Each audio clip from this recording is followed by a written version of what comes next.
I left home for Los Angeles in the summer of 2022, but I didn't have my own place until 2023. I couch surfed and subleased, owning nothing more than whatever would fit into whatever vehicle I was driving at the time, because I also switched cars a lot. And living light and minimalistic was nice, but after moving 7 times in 6 months, I was ready to put some roots down. And I mean that quite literally. I started collecting houseplants.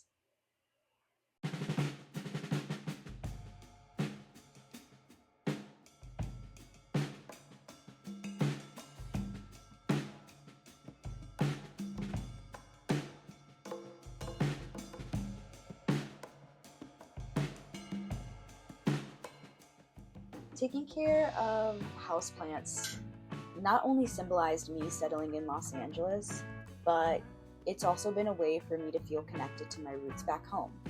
My mom has her own plant collection and a really beautiful garden, and a lot of my family members seem to have green thumbs.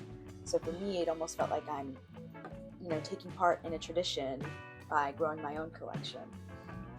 I also find that my plants teach me patience and attention to detail. So this week, I accidentally knocked a leaf off of my Chinese money plant.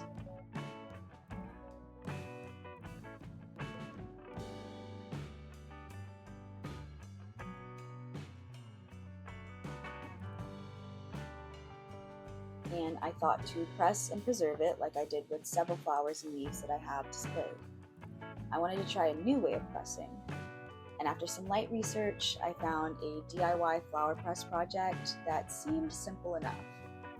My makerspace skills have been far underserved since moving to Los Angeles, so this felt like the perfect project to get back into crafting.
Oh.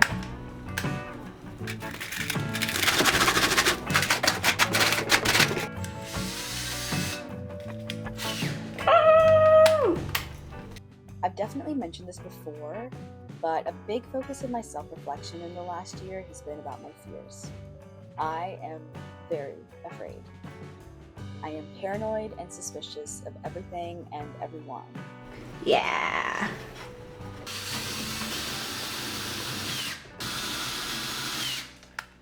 Dang, I just split it. Whatever. I try not to assume the worst in situations, but I absolutely consider all the things that could possibly go wrong every single time. And when I first realized this, I was in disbelief. Me, Amani, some sort of coward? But as I've come to terms with this part of me, I understand that it is a form of self-protection.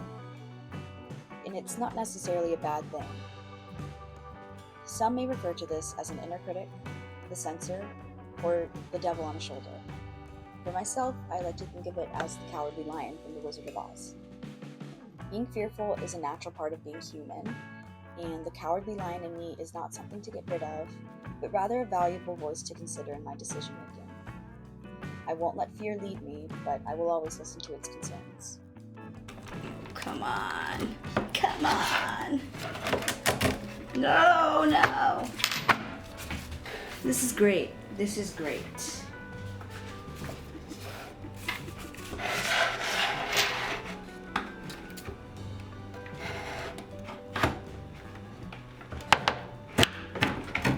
Ha ha ha ha. Totally true.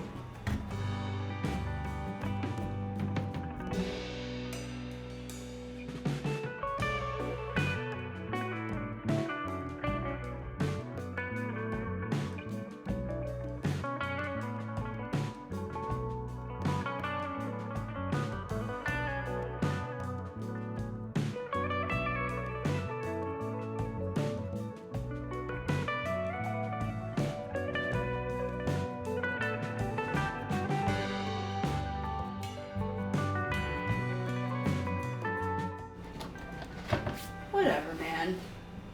It's done.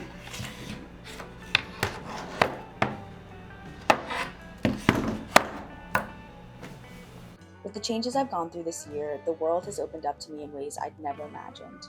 New opportunities present themselves, and my first reaction a lot of the time is fear. It can be scary, you know? Yes, I am afraid of getting hurt again. Yes, I am afraid of being embarrassed. I am afraid of failure. But more than that, I'm afraid of not trying. In my conversation with my professor last week, we spoke about failure specifically. I was told, the worst thing I can do is fail, but that the fastest way to succeed is to fail, then fix it.